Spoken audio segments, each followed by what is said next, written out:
Welcome விவஸ். அது பிப்ரவரி மாதம் 21 2026 மத்திய பிரதேசத்தில் இருக்கக்கூடிய ஒரு புகழ்பெற்ற மருத்துவ கல்லூரியில் அர்ஜுன் மற்றும் பிரியா என்று சொல்லக்கூடிய ஒரு லவ்வர்ஸ் படிச்சுட்டு வராங்க. இதில் அர்ஜுன் பற்றி சொல்லணும் அப்படின்னா, அர்ஜுன் வந்து அந்த கல்லூரியில் 2ஆம் ஆண்டு படிக்கக்கூடிய நபர், செகண்ட் இயர் ஸ்டூடெண்ட்டு. ஆனால் பிரியா அப்படின்றவங்க அதே மருத்துவக் கல்லூரியில் 4th இயர் படிக்கக்கூடிய ஸ்டூடெண்ட்டு. இதில் அர்ஜுன் வந்து எப்பேற்பட்ட நபரையும் எளிமையாக பேசி அவங்கள தன்வயப்படுத்தக்கூடிய அளவுக்கு அவனுடைய மனதிடம் இருக்கும். அதே மாதிரி யார்கிட்ட பேசணும்னாலும் சிரித்து பேசுறது, ரொம்ப அன்பாக பேசுறது, ரொம்ப பாசமாக பேசுறது, இது மாதிரி எல்லாம் அர்ஜுன் ஒரு நபரை எப்படி கரெக்ட் பண்ணும் அப்படின்றத நல்லா தெளிவாக தெரிஞ்சு அவங்க வழியிலே போயிட்டு அவங்கள ஈஸியாக வந்து கரெக்ட் பண்ணுவான். அதே மாதிரி தான் தான் படிக்கக்கூடிய செகண்ட் இயர் ஸ்டூடெண்ட்டில் இருக்கக்கூடிய பெண்களை அவனால் கரெக்ட் பண்ண முடியாமல் இல்லை. ஆனால் ஃபைனல் இயர் படிக்கக்கூடிய பிரியா அப்படின்றவங்கள ஒரு நாள் பார்க்குறான். பார்த்ததுமே இவங்க கூட எப்படியாவது நாம் ஃப்ரெண்ட்ஷிப் ஆகணும் அப்படின்ற மாதிரி ஒரு முடிவு எடுக்கிறான். அந்த முடிவுக்கு ஏற்ற மாதிரி கொஞ்சம் கொஞ்சமாக அந்த பிரியா கிட்ட போயிட்டு பேச ஆரம்பிக்கிறான். பேசி, நீங்கள் ரொம்ப அழகாக இருக்கிறீங்க, உங்களை எனக்கு ரொம்ப பிடிச்சிருக்குது, உங்களை மாதிரி ஒரு நபரை தான் நான் திருமணம் செஞ்சுக்கணும்னு ஆசைப்பட்றேன், இது மாதிரிலாம் ரொம்ப ஜாலியாக பேச இதில் பிரியாவுக்கு என்ன நடக்குது அப்படின்னா, இவன் என்னடா இவன் நம்மளோட சின்ன பையன், ஆனால் இவ்வளோ ஃப்ரீயாக பேசுகிறான், இவ்வளோ ஜாலியாக பேசுகிறானே அப்படின்ற மாதிரி அவங்களும் கொஞ்சம் கொஞ்சமாக இந்த அர்ஜுன் கிட்ட நெருங்கி பழக ஆரம்பிக்கிறாங்க. ஆனால் இந்த நெருக்கம் இதில் அந்த பிரியாவினுடைய உயிர் எடுக்க போகுது அப்படின்னு சொல்லி அப்போ தெரியவே தெரியாது. இதே மாதிரி போய் கொண்டிருந்த அவங்களுடைய அந்த காதலில் ஒரு நாள் அர்ஜுன் என்ன சொல்கிறான் அப்படின்னா, பிரியா கிட்ட, இந்த வாரம் வந்து வீக்கெண்டில் நீயும் நானும் நாம் இருக்கக்கூடிய பகுதியிலிருந்து ரொம்ப தூரமாக இருக்கக்கூடிய ஒரு லாட்ஜுக்கு போகலாம். அங்கே போயிட்டு எதுவும் வேணாம், தப்பெல்லாம் எதுவும் செய்ய வேணாம், மைண்டு ரிலாக்ஸாக உட்காந்து பேசிட்டு வரலாம் அப்படின்ற மாதிரி சொல்கிறாங்க. அதற்கு பிரியா என்ன சொல்கிறாங்க அப்படின்னா, அவ்வளோ தூரம் போயிட்டு எதுவுமே செய்யாமல் வரத்துக்கு போகாமே இருக்கலாம், அதற்கு பதிலாக இங்கேயாங்க நாம் இருக்கக்கூடிய பகுதியை ஒட்டியே ஏதாவது ஒரு நல்ல பிளேஸ் இருந்தால் சொல்லு, நம்ம அவுட்டிங் போயிட்டு வரலாம் அப்படின்ற மாதிரி பிரியா சொல்கிறாங்க. ஆனால் நல்லாவே தெரியும் நமக்கு, ஒரு லாட்ஜ் புக் பண்ண போகிறாங்க அப்படின்னா ஒரு பையனும் பொண்ணும் அவங்க போயிட்டு உக்காந்து பேசிட்டா வருவாங்க. ஆனால் இந்த அர்ஜுன் வந்து நான் முன்னாடியே சொன்னேன், ரொம்ப வந்து அழகாக பேசி காய் நகர்த்தக்கூடிய நபர் அப்படின்னு சொல்லி எப்படியோ பிரியா கிட்ட அந்த லாட்ஜுக்கு போகிறதுக்கு ஒப்புதல் வாங்குறான். பிரியாவும் சரி போயிட்டு வரலாம் அப்படின்ற மாதிரி அவங்களும் ஒப்புதல் கொடுக்குறாங்க. ஆனால் பிரியாவுக்கு அப்போது தெரியாது, அந்த லாட்ஜுக்கு போகணும் அப்படின்னா அந்த லாட்ஜு விட்டு வெளியே வரும்போது நாம் சடலமாக தான் வரப்போகிறோம் அப்படின்னு அவங்களுக்கு தெரியவே தெரியாது. இப்போது அந்த வீக்கெண்டு டேஸ் வருது. இவங்க 2 பேரும் காலையிலே கிளம்பி போகிறாங்க. அவங்க இருக்கக்கூடிய பகுதியிலிருந்து சுமார் 70 கிலோமீட்டர் தூரத்தில் இருக்கக்கூடிய ஒரு பகுதிக்கு போகிறாங்க. அங்கே போயிட்டு லாட்ஜ் புக் பண்ணுறாங்க. அந்த லாட்ஜ் புக் பண்ணும்போது அங்கே வேலை செய்யக்கூடிய நபருக்கு இந்த அர்ஜுனை நல்லாவே தெரியும். ஏன் அப்படின்னா, இவன் இது மாதிரி பல பெண்களோடு அங்கே வந்திருக்கிறான் அப்படின்ற விஷயம் தெரியும். அங்கே வேலை செய்யக்கூடிய நபருக்கு இவன் ஏதாவது கொஞ்சம் காசு கொடுத்தானவே போதும், இவனை அப்படியே வந்து உள்ள அனுப்பி விட்டுருவாங்க. இவங்க யார், எதற்காக இங்கே அழைச்சிட்டு வந்தீங்க, இதெல்லாம் எதுவுமே கேட்கவே மாட்டாங்க. அதாவது அந்த லாஜிக்குன்னு ஒரு ரூல்ஸ் இருக்கு இல்லையா, அதெல்லாம் வந்து ஈஸியாக வந்து பிரேக் பண்ணிடுவான். ஸோ அதுக்கு காரணம் வந்து நான் முன்னாடி சொன்ன மாதிரி அவன் பேசக்கூடிய அந்த திறமையும், அதோடு இல்லாமல் இங்கே பணம் தான் பேசும் இல்லையா, அதனால அவங்க என்ன கேட்குறாங்களோ அவங்க வேலை செய்யக்கூடிய நபர் அந்த காசை இவன் கொடுத்துருவான். இது மாதிரி அன்னைக்கும் தான் போயிருக்கிறான். அந்த வீக்கெண்டில் நேராக போனதுமே இவங்க என்னுடைய புதிய லவர், இவங்க நான் இதுக்கு முன்னாடி இங்கே வந்த விஷயம்லாம் இவங்ககிட்ட எதுவும் சொல்லிடாதீங்க, எனக்கு வந்து இந்த அறை மட்டும்தான் வேணும் அப்படின்ட்டு சொல்லி அவன் அடிக்கடி வந்து போவான் இல்லையா, அந்த ரூம் வந்து புக் பண்ணுறான். அதே மாதிரி 2 பேரும் மேலே போகிறாங்க. மேலே போயிட்டு முதல்ல வந்து சாப்பாடு ஆர்டர் பண்ணுறாங்க. இவங்க வாங்கி சாப்பிட்டு அமைதியாக உறங்க ஆரம்பிக்கிறாங்க.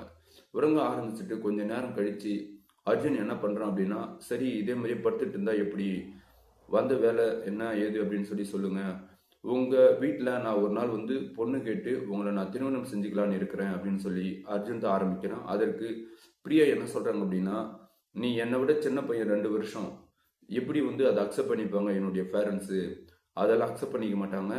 நீ என்ன பண்ணுற அப்படின்னா, வேறு ஏதாவது இன்னொரு, அதாவது உன் வயசு இருக்கக்கூடிய ஒரு பெண்ணை காதலிச்சு அவங்கள திருமணம் செஞ்சுட்டு ரொம்ப சந்தோஷமா இரு, வேணாம் என்னை விட்டுடு அப்படின்ற மாதிரி அவங்க பேசுகிறாங்க. ஆனால் அர்ஜுன் விடுற மாதிரி இல்லை. ஆனால் அவள் ஆசைப்படுறது வந்து அவங்களோட திருமணம் செஞ்சுக்கிறதுக்கு இல்லை, திருமணம்னு நம்ம சொன்னாதான் அவங்க நம்மளுடைய ஆசைக்கு ஒத்துழைப்பாங்க அப்படின்ற எண்ணத்துல கொஞ்சம் கொஞ்சமா உங்களை நான் திருமணம் செஞ்சுக்க போறேன். நீங்க ரொம்ப அழகா இருக்கிறீங்க. இதுவரைக்கும் பிறந்த பெண்களிலே உங்கள மாரி நான் அழகு பார்த்ததே இல்ல. நான் நெறைய நபர்கள்கிட்ட பேசியிருக்கிறேன். ஆனா நீங்க ரொம்ப ஒரு வித்தியாசமான ஒரு பெண் அப்படின்ற மாதிரிலாம் கொஞ்சம் கொஞ்சமா அவங்களுடைய மனசுல இடம் பிடிக்கிற மாரி அவ பேச ஆரம்பிக்கிறான். ஆனா அவ பேசுறது பொய் அப்படின்னு சொல்லி பிரியாவுக்கு சுத்தமா தெரியவே தெரியாது. அவன் பேசுறது எல்லாமே உண்மை அப்படின்னு நம்பி என்ன பண்றாங்க அப்படின்னா, சரி இப்போ உனக்கு என்னதான்டா வேணும் அப்படின்னு சொல்லி சொல்றாங்க. எனக்கு இந்த வீடியோல இருக்கிற மாதிரி நீ செய்யணும் அப்படின்னு சொல்லி காட்டுறான். உடனே தன்னுடைய மொபைலை எடுக்கிறான். அதுல தேவையில்லாத வீடியோக்களை போட்டு அவங்களுக்கு காட்டுறான். அந்த வீடியோவை பார்த்து அவங்களே அப்படியே உணர்ச்சி வசப்பட ஆரம்பிக்கிறாங்க. ஓகே, அப்போ நம்ம இது மாதிரி செஞ்சோம் அப்படின்னா எனக்கு ரொம்ப சந்தோஷமா இருக்கும், உனக்கு ரொம்ப சந்தோஷமா இருக்கும். ஆனா எனக்கு இதற்கு முன்னாடி இது மாதிரிலாம் பழக்கமே கிடையாது. நான் இது மாதிரி முன்னாடி செஞ்சதே இல்லை. அவுட்டிங் அப்படின்றது ஃபர்ஸ்ட் டைம் இப்போதான் நான் வரேன். அதுவும் உன் கூட நான் வந்திருக்கிறேன். எனக்கு இருந்தாலும் பயமா இருக்குதுடா. நீ எது செஞ்சாலும் கொஞ்சம் நிதானமா பொறுமையா செய்யு. உன்னுடைய ஆசைக்கு நான் அதாவது ஒத்துழைப்பு தரேன் அப்படின்ற மாதிரி பிரியா சொல்றாங்க. இதுதான்டா டைம் அப்படின்னு சொல்லி இவன் என்ன பண்றான் அப்படின்னா, அர்ஜுன் கொஞ்சம் கொஞ்சமா அப்படியே பேசிட்டு வேற வேற வீடியோக்களை போட்டு காட்டுறான். அது மாதிரி போட்டு காட்டும்போது பின்பக்கமா ஒரு பெண்ணை எப்படி உடலுறவு கொள்றது அப்படின்ற ஒரு வீடியோவை அவன் போட்டு காட்டுறான். இதை பார்த்து இதே மாதிரி நீ இருக்கிறியா, நான் பண்றேன் அப்படின்ற மாதிரி அவங்க கிட்ட வெளிப்படையா கேட்க, அதற்கு பிரியா என்ன சொல்றாங்க அப்படின்னா, தொடக்கத்துல நான் ஒத்துக்கவே மாட்டேன், நீ என்னை சீட் பண்ற மாதிரி இருக்குது, தொடக்கத்துல இப்படி இருக்கலாம் அப்படி இருக்கலாம் பேசலாம் அப்படின்னு சொல்லி அழைச்சிட்டு வந்துட்டு கடைசியில இந்த போஸ்ட் கொடு அந்த போஸ்ட் கொடு அப்படின்ற மாதிரி கண்ட வீடியோவெல்லாம் பார்த்துட்டு சொல்றது எனக்கு, நீ என்னை திருமணம் செஞ்சுக்கணும் அப்படின்ற எண்ணத்துல கேட்கல, என்னுடைய உடம்பின் மீது இருக்கக்கூடிய அந்த ஆசையில் தான் கேட்கற அப்படின்ற மாதிரி தெரியுது. நான் எப்படியும் போஸ்ட் கொடுக்க மாட்டேன். நான் உடனடியா இங்கிருந்து நான் கிளம்ப போறேன். நீ இந்த ரூம் புக் பண்றதை கேன்சல் பண்ணிட்டு வா கிளம்பலாம் அப்படின்னு சொல்லி வலுக்கட்டாயமாய் வெளியே வர ஆரம்பிக்கிறாங்க பிரியா. ஆனா அர்ஜுன் என்ன பண்றான் அப்படின்னா, ஓடி போயிட்டு பிரியாவுடைய காலில் விழுறான். விழுந்துட்டு வந்தோம், இந்த ஒரே ஒரு முறை, இதற்கு பிறகு வேணாம், நாம் இதற்கப்புறம் பிரிஞ்சிடலாம் அப்படின்ற மாதிரி அப்படியே கொஞ்சம் நைஸா பேச ஆரம்பிக்கிறான். பேச ஆரம்பிச்சுட்டு எப்படியாவது வந்துட்டோம் ப்ளீஸ், இவ்வளோ காசு செலவு பண்ணியிருக்கிறேன் உனக்காக, ஒரு முறை வந்துரு அப்படின்ற மாதிரிலாம் பேச, சரி என்னடா பண்றது, எழுதிட்டோம் அப்படின்ற மாதிரி பிரியாவும் என்ன பண்றாங்க அப்படின்னா, சரி வா என்ன பண்றியோ பண்ணு அப்படின்ற மாதிரி அவங்களுடைய உடம்பில் இருக்கக்கூடிய ட்ரெஸ் எல்லாமே ரிமூவ் பண்றாங்க. ரிமூவ் பண்ணிட்டு தொடக்கத்துல பொறுமையா ஆரம்பிச்ச அர்ஜுன், ஆனா அவன் ஒரு காம கொடரு அப்படின்னு சொல்லி பிரியாவுக்கு தெரியாது. கொஞ்சம் கொஞ்சமா இந்த போஸ் கொடு அந்த போஸ் கொடு, அப்படி பண்ணு இப்படி பண்ணு அப்படின்ற மாதிரி செய்ய செய்ய அப்பதான் பிரியாவுக்கு ஒரு விஷயம் ஞாபகம் வருது. அதாவது அனுபவமே இல்லாத ஒருத்தன் இது மாதிரிலாம் செய்ய மாட்டான்.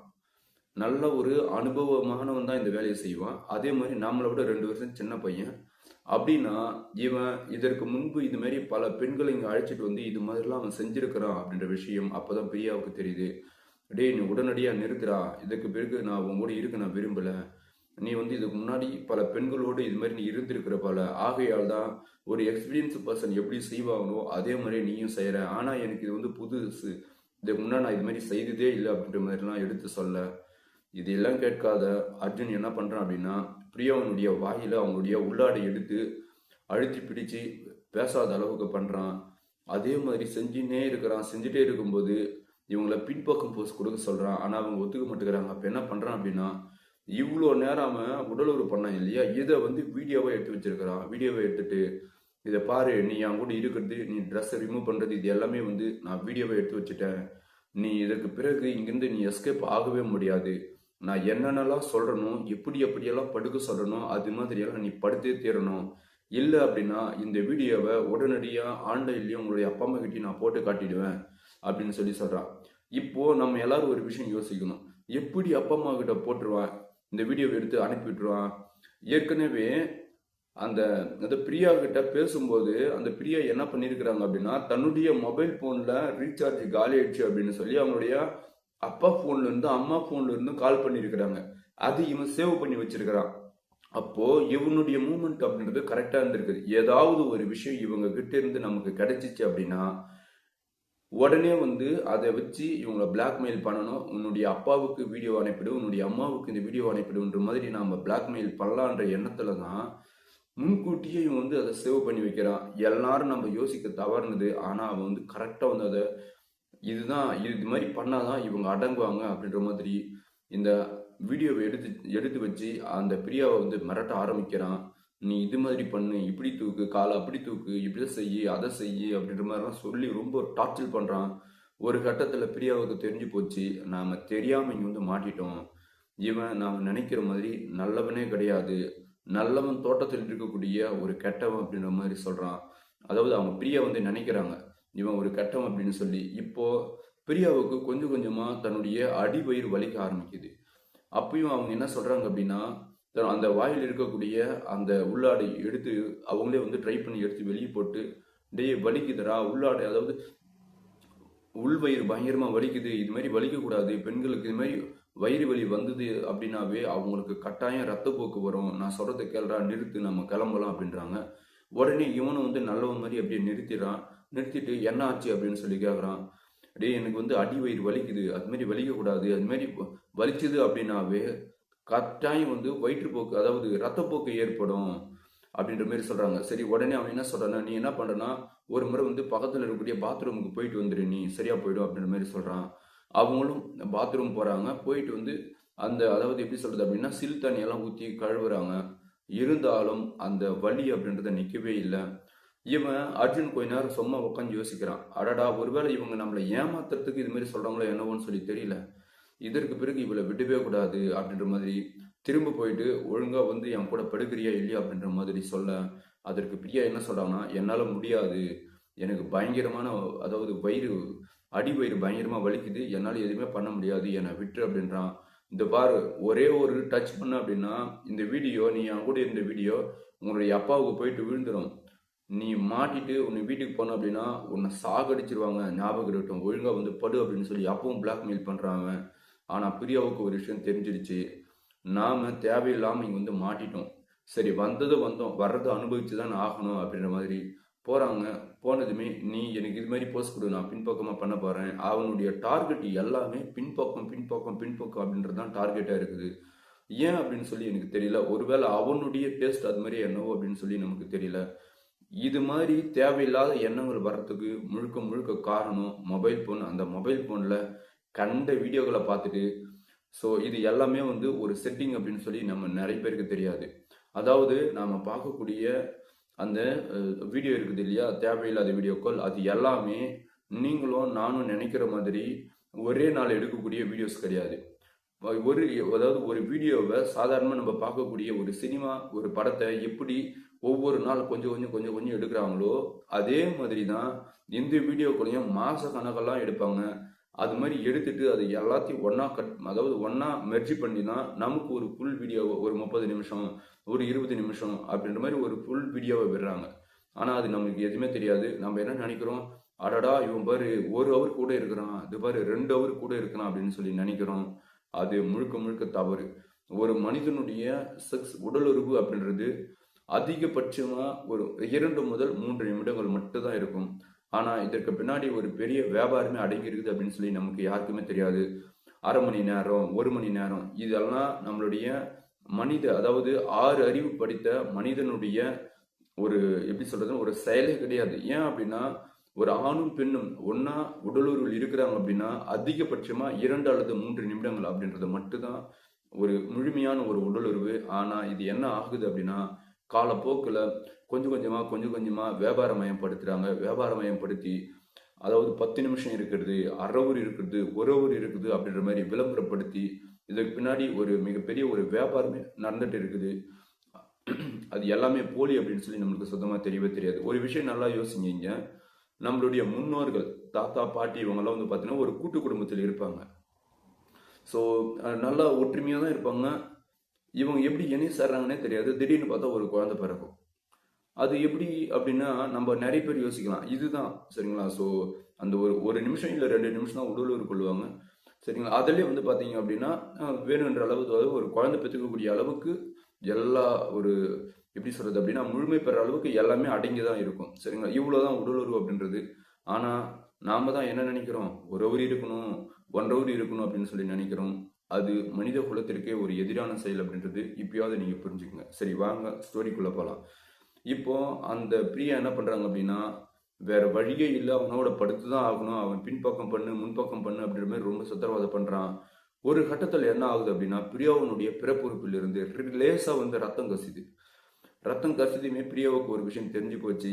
ஆஹா, இந்த ரத்தம் வெளியே வரத்துக்கு தான் இவ்வளோ நேரம் இந்த அடிவயிறு வலிச்சது போல, நம்ம என்ன பண்றதுன்னு சொல்லி தெரியலையே அப்படின்ற மாதிரி பொறுமையா இப்போ அவங்க நைஸா அர்ஜுன் கிட்ட பேச ஆரம்பிக்கிறாங்க. டேய், இது மாதிரி ரத்தம் வரக்கூடாது. இது எப்போ வரும் அப்படின்னா பெண்களுடைய மாதவிடாய் டைம்ல தான் வரும். ஆனா இது மாதிரி ரத்தம் வருது அப்படின்னா இது மிகப்பெரிய ஒரு பாதிப்பை ஏற்படுத்தும் அப்படின்னு சொல்லிட்டே இருக்கிறாங்க. இவன் என்ன பண்றான் அப்படின்னா ஒரு முறை, இன்னும் ஒரு முறை அப்படின்னு சொல்லி இன்னும் ஸ்பீடா செய்ய செய்ய அந்த காயம் என்ன ஆகுது அப்படின்னா பெருசாகுது. அளவுக்கு அதிகமா ரத்தம் வெளியேறுது. உடனே என்ன பண்றான் அப்படின்னா அவன் முழுசா நிறுத்திட்டு அடடா, நம்ம ஏதோ ஒரு ஏராளமாக வந்து மாட்டிட்டோம் போல அப்படின்ற மாதிரி நினைச்சு உடனே அங்க இருக்கக்கூடிய அந்த அதாவது 1-2 வேஸ்டேஜ் துணி இருக்குல்லையே அதெல்லாம் எடுத்து போட்டு துடைச்சிட்டு உடனே ட்ரெஸ் எல்லாம் போட்டுட்டு கீழே ஓடி வந்து ஒரு கால் டாக்ஸி புக் பண்ணி பக்கத்துல இருக்கக்கூடிய மருத்துவமனைக்கு இந்த பெண்மணியை அவனே அழைச்சிட்டு போறான். அது மாதிரி அழைச்சிட்டு போயிட்டு ட்ரீட்மெண்ட் பார்க்குறான். அதே மாதிரி அவங்களுடைய அப்பா அம்மாவுக்கு கால் பண்ணி சொல்றான், உங்களுடைய மகளுக்கு இது மாதிரி ஆயிடுச்சு, நானும் உங்களுடைய மகளும் வெளியே வந்தோம், இது மாதிரி நாங்கள் தவறு செஞ்சோம், இது மாதிரி ஆயிடுச்சு, என்னை மன்னிச்சிடுங்க அப்படின்ற மாதிரி அவங்களுடைய அப்பா அம்மா கிட்ட சொல்லிட்டு, சரி ஏதோ ஒன்று பொண்ணு பெற்றுட்டோம், என்ன பண்ணுறது, அவன் ஆசைப்பட்ட மாதிரி இருந்துட்டா அப்படின்ற மாதிரி பேரண்ட்ஸும் அந்த மருத்துவமனைக்கு போகிறாங்க. அப்போ மருத்துவர்கள் என்ன சொல்கிறாங்க அப்படின்னா, ஓகே உங்களுடைய மகள் வந்து குணமாயிடுவா அப்படின்ற மாதிரி சொல்லியிருக்கிறாங்க. ஆனால் 2 நாள் இருந்து 3வது நாள் அளவுக்கு அதிகமான ரத்தப்போக்கு ஏற்பட்டு அந்த பிரியான்றவங்க துடிச்சு அவங்க இறந்தே போயிடுறாங்க. இந்த இறந்து போன செய்தியை அவங்களுடைய பேரண்ட்ஸ் எல்லாம் தாங்கிக்கவே முடியல. இப்போ என்ன பண்றாங்க அப்படின்னா அந்த பையன் தானே கூட்டின்னு போயிட்டு இது மாதிரி பண்ணிட்டான் அந்த அர்ஜுனன்றவன், அவன் மீது வழக்கு பதிவு செய்யறாங்க. ஆனா இதுல ஒரு விஷயம், இறந்து போன பிரியா என்ன சொல்றாங்க அப்படின்னா, அர்ஜுன் மட்டும் இல்ல, என்னுடைய விருப்பத்தின் பேர்ல நாங்க 2 பேரும் சேர்ந்து தான் அந்த லாட்ஜுக்கு போனோம், நான் சொல்லி தான் அவன் உடலுறவில் இருந்தான் அப்படின்ற மாதிரி இறப்பதற்கு முன்பு அவங்க ஒரு வாக்குமூலம் கொடுத்துருக்குறாங்க. அப்போ அவங்க என்ன சொல்லியிருக்கிறாங்க அப்படின்னா, நான் தான் அர்ஜுனை வந்து என்னை கூட்டுட்டு போ, என் கூட இது மாதிரி இரு அப்படின்னு சொல்லி சொன்னேன், அவன் இருந்தான். ஆனால் இது மாதிரி ஆகும் அப்படின்னு சொல்லி எனக்கும் தெரியாது, அர்ஜுனுக்கும் தெரியாது, இது மாதிரி நடந்துச்சு, இது முழுக்க ஒரு ஆக்சிடென்ட் தான் அப்படின்ற மாதிரி அவங்க வாக்குமூலம் கொடுக்குறாங்க. ஆனால் நாளடைவில் ஓரிரு வாரங்கள் கழித்து என்ன ஆகுது அப்படின்னா, இவன் மிரட்டி தான் அந்த பெண்ணோட உடலுறு கொண்டு அவங்களை இது மாதிரி சித்திரவதை பண்ணி சாகடிச்சிருக்கலாம் அப்படின்ற விஷயம் தெரிய வருது. அது எப்படி தெரிய வருது அப்படின்னா, நான் முன்னாடி சொன்னேன் இல்லையா, வீடியோன்னு சொல்லி இது மாதிரி இவன் பல பெண்களோடு உடலுறவில் இருக்கும்போது அந்த வீடியோவை எடுத்து வச்சு அந்த பெண்களை பிளாக்மெயில் பண்ற விஷயம், இதே மாதிரி பாதித்த இன்னொரு பெண்ணுக்கு தெரிய வருது. ஏன் அப்படின்னா அந்த பொண்ணு போயிட்டு பாதிச்சுக்குது, அவங்களுடைய வீடியோவை வச்சு மிரட்டி இருக்கிறாங்க. சரிங்களா? அப்படின்னா இவளையும் இது மாதிரி தான் சித்திரவதை பண்ணியிருக்கணும் அப்படின்ற மாதிரி அந்த பெண்மணி ஒரு நாள் அர்ஜுனை வந்து பார்த்து, அடா பாவி, என்னை எப்படி சித்திரவதை பண்ணியும் அதே மாதிரி அவளை சித்திரவதை பண்ணி சாகு அடிச்சிட்டு நியாயமாடா அப்படின்ற மாதிரி பேசும்போது, இது பாரு இதுதான் வீடியோ அப்படின்னு சொல்லி எடுத்து அவங்களே காட்டியிருக்கிறாங்க. ஆனால் இந்த வீடியோவெல்லாம் வச்சு போலீஸ் கேஸ் ஆகுமா அப்படின்னு சொல்லி பார்த்தா கட்டாயம் முடியாது. ஏன் அப்படின்னா இறந்தவங்களே வந்து இதற்கு நான் தான் காரணம், இது ஒரு ஆக்சிடென்ட் சொல்லி வாக்குமூலம் கொடுத்ததால இந்த கேஸ் வந்து மூடி மறைச்சிடறாங்க. சரிங்களா? ஓகே நண்பர்களே, ஸோ இந்த விஷயத்தை பொறுத்த வரைக்கும் ஒரு சில நல்ல விஷயம் நான் சொல்லியிருக்கிறேன். அதாவது பேசுறது தவறானது அப்படின்னு சொல்லி நினைக்கிறீங்க, ஆனால் இது தவறானதே கிடையாது. இதில் நான் நிறைய விஷயங்கள் நான் சொல்லியிருக்கிறேன். பெண்களுக்கு தன்னுடைய பிறப்புறுப்புல ரத்தப்போக்கு வந்துன்னா நீங்க எப்பேற்பட்டவங்களா இருந்தாலும் உடனடியாக ஸ்டாப் பண்ணி பக்கத்தில் இருக்கக்கூடிய ஹாஸ்பிட்டல் போயிட்டு பார்க்கணும். இன்னொன்று, லவ்வர்ஸ் அப்படின்ற பேர்ல இன்னைக்கு எல்லாருமே வந்து உண்மையா இருக்கிறது கிடையாது. உடம்பின் மீது தான் ஆசைப்பட்டு தேவையில்லாமல் இது மாதிரி போயிட்டு மாட்டிட்டீங்க அப்படின்னா வீடியோ உங்களுடைய அப்பாவுக்கு அனுப்பிடுறேன், அம்மாவுக்கு அனுப்பிடுறேன் அப்படின்ற மாதிரி மிரட்டுவாங்க. இப்போ ஒரு அர்ஜென்ட்டுக்கு உங்களுடைய அப்பா அம்மா ஃபோன் எடுத்து அவங்களுக்கு கால் பண்ணீங்க அப்படின்னா அந்த மொபைல் நம்பர் கிடைச்சி அதை வச்சு பிளாக்மெயில் பண்ணுவாங்க. இது மாதிரி ஒரு சில தவறான விஷயங்கள் நம்ம யோசிக்காம பண்றதுல அந்த தவறு செய்யக்கூடிய அந்த நபருக்கு இது அட்வான்டேஜா மாறி போகுது. சரிங்களா? இது மாதிரிலாம் இருக்காதீங்க அப்படின்னு சொல்லி இவ்வளவு நேரம் இந்த வீடியோ பார்த்த அனைவருக்கும் நன்றி, வணக்கம்.